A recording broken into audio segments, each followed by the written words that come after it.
Imagina una fortaleza, con dos cuernos de piedra que apuntan al cielo.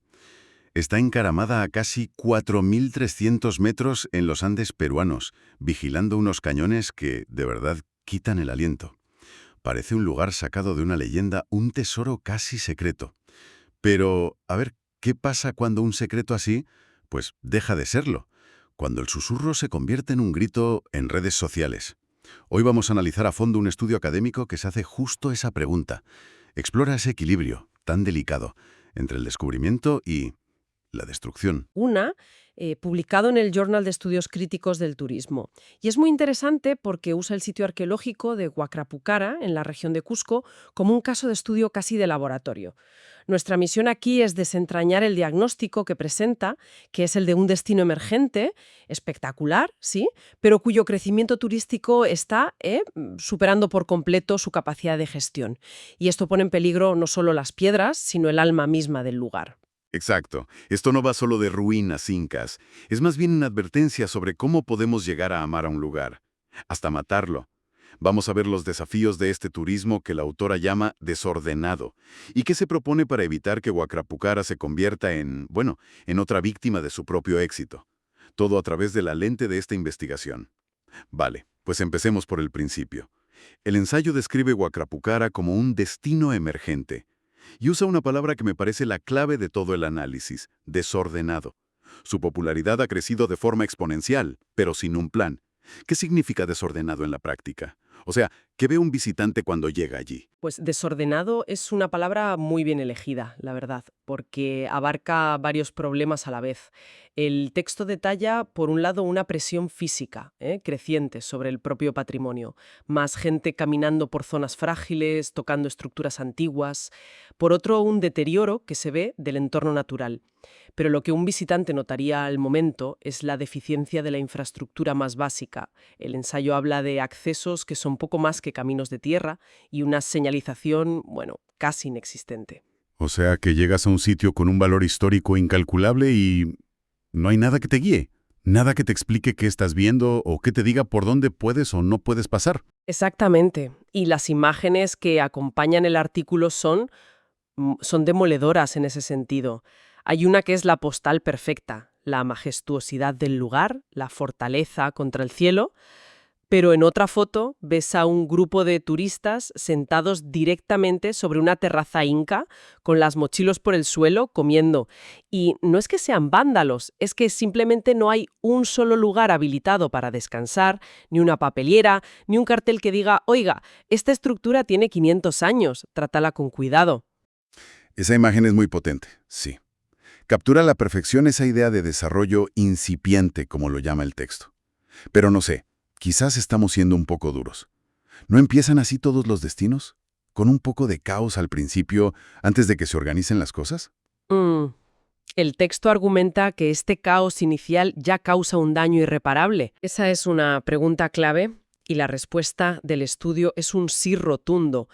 Este caos inicial ya está causando un daño que podría ser irreversible y lo conecta con un fenómeno global muy actual. Esto no es solo de Perú, lo vemos en todo el mundo con lugares que se viralizan en Instagram o en TikTok.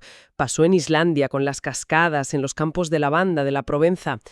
Huacrapucara es un microcosmos de un problema del siglo XXI.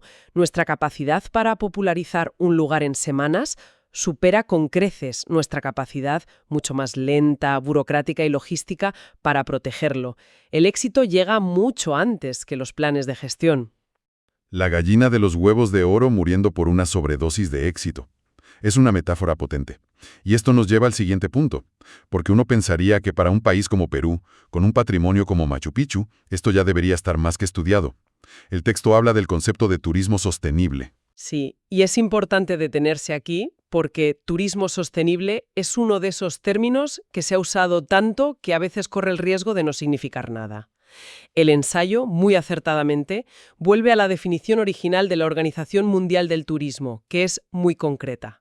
Dice: satisfacer las necesidades de los turistas y de las comunidades locales de hoy, sin comprometer la capacidad de las generaciones futuras para satisfacer las suyas. Vale, eso sí que es interesante, porque a menudo se habla del patrimonio como algo casi etéreo, un tesoro cultural. pero aquí lo están tratando como un recurso finito, como el petróleo o el agua. Si lo gestionas mal, se agota.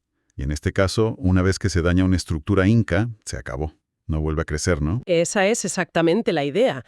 El texto subraya que el patrimonio cultural es un recurso no renovable. Su pérdida es, por definición, irreversible. Y aquí viene la gran paradoja que el estudio pone sobre la mesa. No es que en Perú no existan leyes o planes para evitar esto. El ensayo menciona el Plan Estratégico Nacional de Turismo, el PENTUR, y también los lineamientos del propio Ministerio de Cultura, que exigen planes de uso público para sitios que empiezan a recibir muchos visitantes. Las reglas existen, están escritas. Entendido. Entonces, si el manual de instrucciones existe, ¿por qué en Huacrapucara nadie parece estar siguiéndolo? ¿Dónde se rompe la cadena? Pues lo fascinante del análisis es cómo identifica esa brecha, que es abismal, entre la planificación nacional, hecha en un despacho en Lima, Ujú. y la gestión real sobre el terreno a 4.300 metros de altura. Es un problema clásico, pero aquí se ve con una claridad meridiana. La autora apunta a dos causas principales. La primera es lo que llama debilidad institucional. ¿Y qué significa eso en la vida real? ¿Falta de dinero, de personal? Significa todo eso y más. Significa que el organismo local encargado de proteger el sitio quizás tiene un presupuesto minúsculo, 2 empleados para un territorio enorme y ninguna capacidad para hacer cumplir las normas. Significa que las directrices nacionales son un tigre de papel. Suenan muy bien, pero no tienen garras ni dientes a nivel local. Y la segunda causa, que está muy ligada a la primera, es la fragmentación en la gestión. Suena a que cada uno va a lo suyo. Totalmente. Imagina el escenario. El gobierno municipal tiene sus intereses, que pueden ser puramente económicos a corto plazo, las comunidades locales sus propias necesidades, y luego llegan los operadores turísticos privados, cuyo objetivo principal es, lógicamente, el beneficio. El ensayo describe una situación en la que estos tres actores no se hablan, no se coordinan, no hay un plan maestro compartido. Cada uno tira de la cuerda en una dirección, y el resultado es el caos que vemos.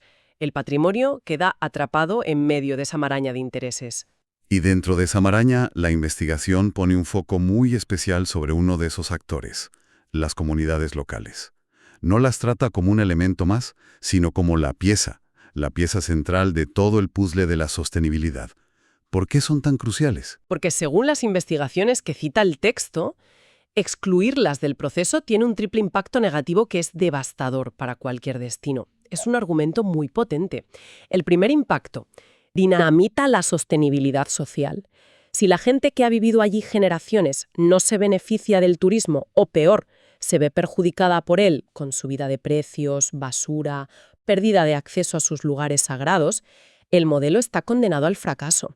Se genera resentimiento. Claro, me imagino que esto genera una frustración enorme. Si eres de una de esas comunidades y ves pasar autobuses de turistas que dejan dinero en agencias de la gran ciudad, pero en tu pueblo no queda ni para arreglar el camino, es la receta perfecta para el conflicto. Para el resentimiento exacto. Y eso nos lleva al segundo impacto negativo, que es un concepto clave. Se reduce la apropiación del patrimonio. Suena técnico, pero es muy humano. Se refiere al sentido de pertenencia, al orgullo y al valor que la propia comunidad le da a su herencia.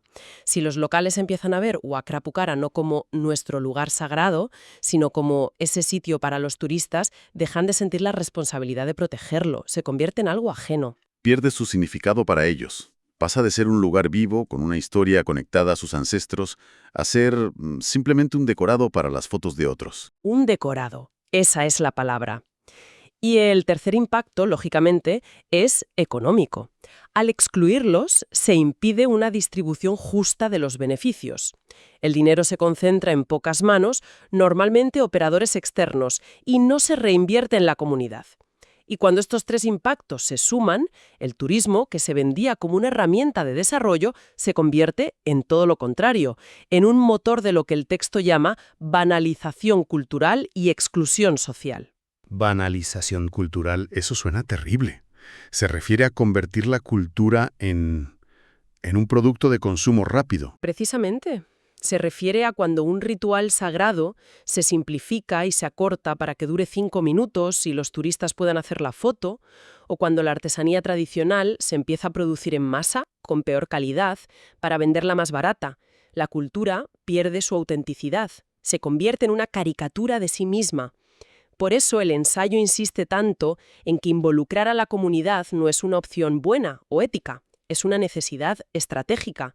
Es la única defensa real contra la conversión de un lugar con alma en un simple parque temático. Entiendo perfectamente el diagnóstico, y la verdad es que es bastante desolador, pero me niego a pensar que no hay salida. ¿Qué propone la autora para evitar que Huacrapucara muera de éxito? Afortunadamente, el ensayo no se queda en la queja, ¿verdad? Hay una hoja de ruta. Sí, y esta es la parte más constructiva del estudio. Propone una hoja de ruta muy clara, articulada en 4 ejes estratégicos. Si se aplicaran de forma coordinada, podrían cambiar el rumbo por completo. El primero es el más urgente, la gestión del flujo de visitantes. Que básicamente significa poner orden en el caos actual. Significa poner límites. La herramienta clave que menciona es establecer una capacidad de carga. Esto es, un estudio técnico serio que determine cuál es el número máximo de personas que el sitio puede soportar al día sin degradarse, ni ecológica ni culturalmente.